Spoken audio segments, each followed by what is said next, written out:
Now we will see that how to perform a live analysis and create a pivot. So we'll go to the edit of this existing table,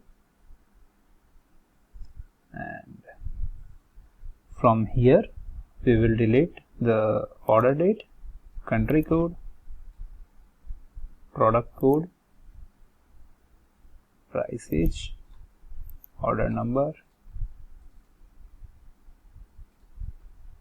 sort key, and quantity order.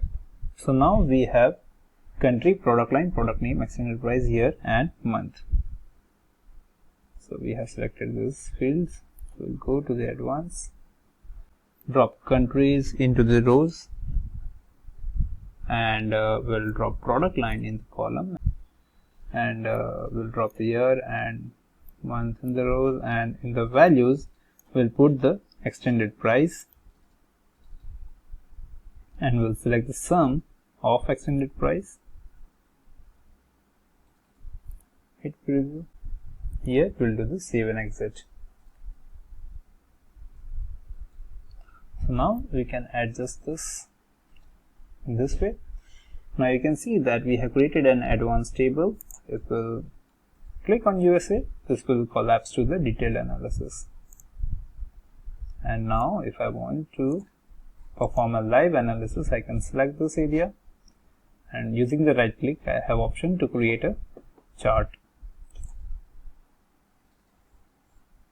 So this way I can create a chart on fly, and now I can change the value aggregation from sum to average,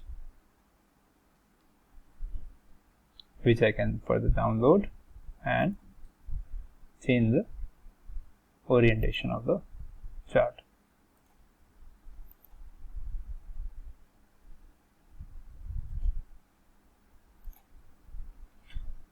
Within the same chart we can have a pivot analysis as well.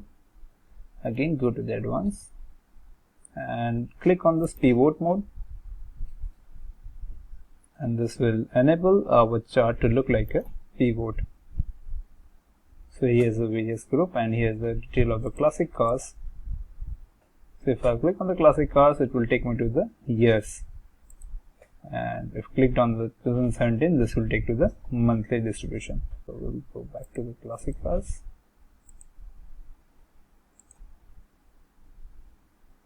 And this way we can perform the live analysis and the pivot analysis in the table.